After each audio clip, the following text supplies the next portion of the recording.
नमस्कार मु doctor Manorama Mahanti IMD Bhubaneswar पूरा ओडिशा राज्य वेदर ब्रीफिंग करछि। जदि देखिबा गत 24 घंटार दिन तापमात्रा maximum temperature forecast maximum temperature observation देन संबलपुर रे सर्वाधिक तापमात्रा रेकॉर्ड करा जायछि 44.2 डिग्री सेल्सियस। ता सहित वेस्टर्न ओडिशा रे जेमति कि संबलपुर सोनपुर आदि जिला गुड़िक टिटलागढ़ रे 43.5 degree Celsius, Balangir 43 degree Celsius, Sonpur आदि जिला गुड़िक 43 डिग्री सेल्सियस रेकॉर्ड करा जायछि।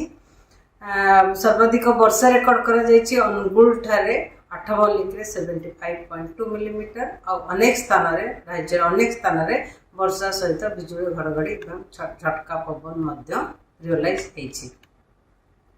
टिटलागढ़ रे 43.5 degree Celsius, Sonpur 43.1 degree Celsius, Jharsuguda 43.0 degree Celsius record करा जायछि। फुलबाणी ठारे स्वाभाविक तापमात्रा ठारो 2.6 डिग्री सेल्सियस अधिक रहिछि। संबलपुर रे 2.5 डिग्री सेल्सियस अधिक रहिछि। भुवनेश्वर रे 0.1 डिग्री सेल्सियस अधिक रहिछि। कटक रे 0.8 डिग्री सेल्सियस कम रहिछि।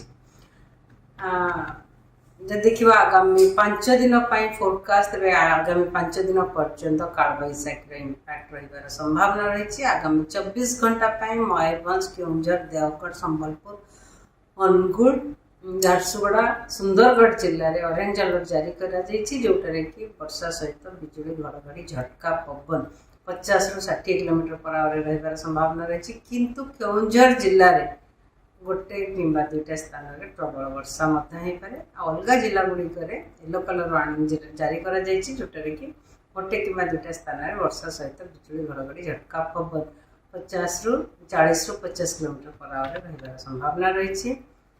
आगामी 5 दिन गुलुगुली लगी रमर उपकूलवर्ती अंचल जिला गुड़िक, किंतु आगामी 24 घंटा मध्य आमर महेन्द्र ओडिशार जिला गुड़िक जमीक अनुगुल, बौद्ध, कंधमाल, कलाहांडी, नुआपड़ा, बलांगीर, सोनपुर, संबलपुर, झारसुगुड़ा, बरगढ़ जिले में गुलुगुली रही। लोक मानक विशेषकर ध्यान दबा दरकार। आगामी 4-5 दिन टेम्परेचर मोस्टली अभ्यंतर ओडिशा रे आगामी 2 दिन पर्यंत टेम्परेचर 40 डिग्री सेल्सियस ऊर्ध अधिक रही। लोक मानक ध्यान दबा दरकार, निजक सुरक्षित करने दरकार। 29 तारिख नॉर्थ ओडिशा रे किसी जिला गुड़िक जमीक सुंदरगढ़, मयूरभंज, केउंझर, बालेश्वर, भद्रक, केन्द्रापड़ा, जगतसिंहपुर, कटक, जाजपुर, ढेंकानाल, अनुगुल, संबलपुर, देवगढ़ जिले में वर्षा सहित बिजुली घड़घड़ी झटका पवन 50 ରୁ 60 किलोमीटर पर आवर संभावना रही। किंतु केउंझर, देवगढ़, संबलपुर, अनुगुल जिले में गोटे किंबा दुईटा स्थान में प्रबल वर्षा होबार संभावना रही।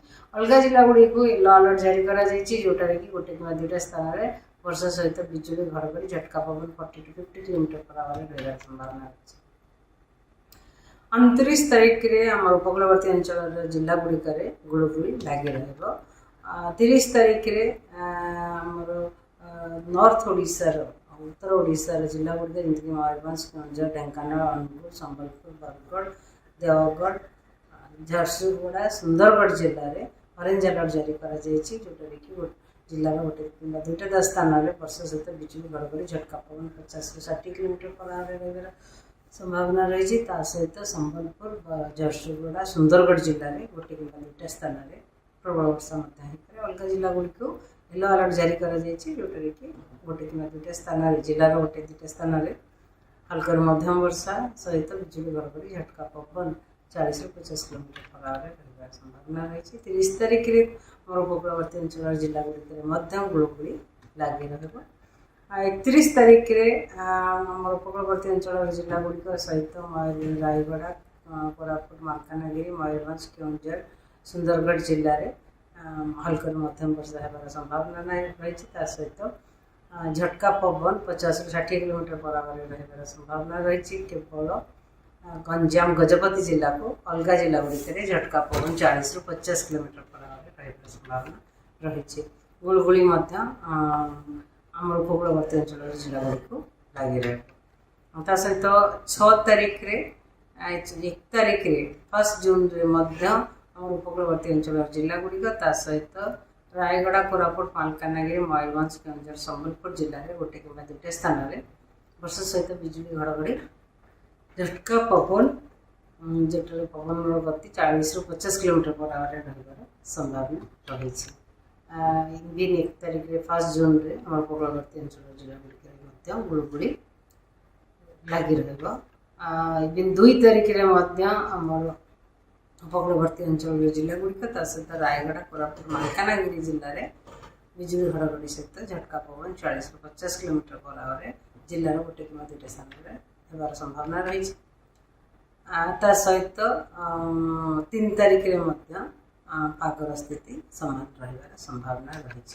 सहित जदि दिन तापमात्रार पूर्वानुमान करवा तेबे दिन तापमात्रा आगामी 24 घंटा पर्यंत विशेष परिवर्तन हेबार संभावना नहीं दिन तापमात्रा किंतु ता परवर्ती 2 दिन मध्य दिन तापमात्रा किंबा मैक्सिमम टेम्परेचर 2 ରୁ 3 डिग्री सेल्सियस ह्रास पाइबार संभावना रही। ता परवर्ती समय विशेष तापमात्रा विशेष परिवर्तन हेबार संभावना नहीं। आगामी 48 घंटा किंबा आगामी 2 दिन 28-29 तारिख रे फिशरमैन वार्निंग जारी करा जायछि। मत्स्यजीवी मानक वार्निंग जारी करा जायछि। हमर वेदर स्कली रहबो माने वर्षा सहित पवन रहबो। पवन गति 40 ରୁ 50 किलोमीटर पर आवर और झटका पवन गति रहबो 60 किलोमीटर पर आवर हमर उत्तर उपकूलर समुद्र रे। सेति पई मत्स्यजीवी मानक को जीवाको मना करा जायछि। उत्तर ओडिशार उपकूल अंचल समुद्र उपकूल अंचल को माछ धरबा 28 तारिख एवं 29 तारिख। धन्यवाद।